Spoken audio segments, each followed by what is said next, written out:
This story was sent to me by one of my Twitter followers by the name of Official True Drew. And I guess you could say this is more of an update to that whole Disneyland brawl situation that happened at the beginning of the month.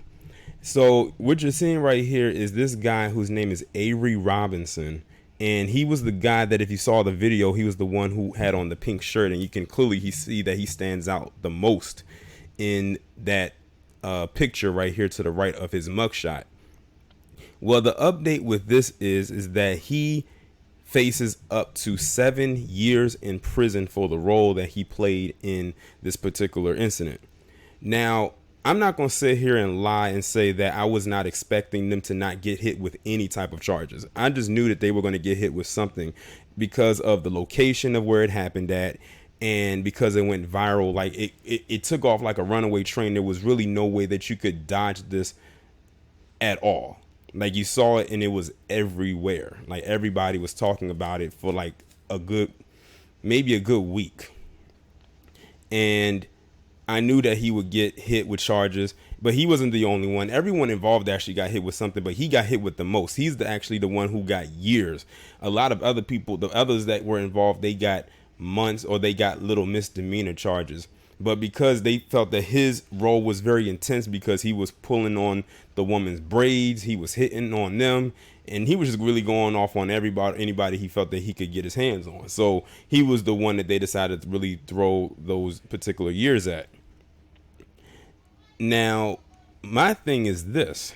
I just did a video about this woman, or these women from Chicago who went to Disney World, and they got into it with the employee, and one of the women punched the employee in the face because they were mad because their speed pass, their fast pass, was not valid for that Hollywood Tower of Terror ride. And granted, it was up to the employee for if they wanted to press charges or not. I personally would have. If the employee wasn't going to press charges, my thing is this: why didn't the park press charges against her? I mean, the park is above the employee. And after all, that woman was tampering with the ride operation that could have affected not only herself and even the employee, but also the people that were on the ride or near the ride.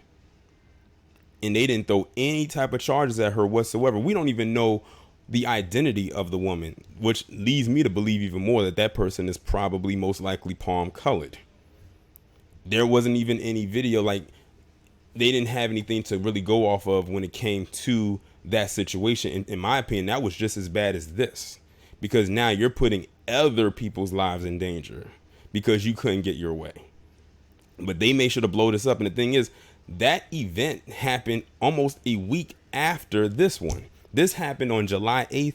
The one in Disney World happened on July 13th, but they didn't really talk about it at all. And of course, I did the video about the people fighting at that baseball game that happened a little bit after this as well.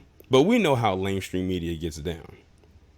But the fact of the matter is, this guy, they said that he was hit with 5 felonies for allegedly beating up his girlfriend, domestic battery, and assault with a deadly weapon, as well as child abuse and endangerment. I didn't really watch the video, so can somebody down in the comments below let me know what the deadly weapon was? Because I don't assume it was a gun. I don't assume it was a knife. So I'm guessing it was some kind of inanimate object that he was able to pick up and just use to hit somebody with, that was probably not meant to be a weapon, but was used as a weapon. Just like when you're driving a car, you're using that as a form of transportation. But if you run somebody over, then it becomes a weapon. That's the best. I think that's the best analogy that I could possibly use. Was this event itself very tacky? Yes. Was it embarrassing? Yes. But I'm not going to sit here and just completely harp over it like it was the worst thing that happened in the world and somehow it sets black people back. Because that's one thing that gets me, is you have a lot of black people that will say that this kind of stuff sets us back. Trust me, this doesn't even begin to scratch the surface of anything that could possibly set us back. Trust me. But yeah, they said that he's looking at possibly 7 years in prison. Those felonies definitely add up, and he got hit with 5 of them. But we'll see how it goes, because let me see when this trial actually happens. It doesn't specify when the actual trial or case, whatever, is going to actually be for him. But everybody got hit with something. It's just that he got hit with the most. But y'all let me know what y'all think about this down in the comments. Like, share, subscribe. I will talk to you in the next one.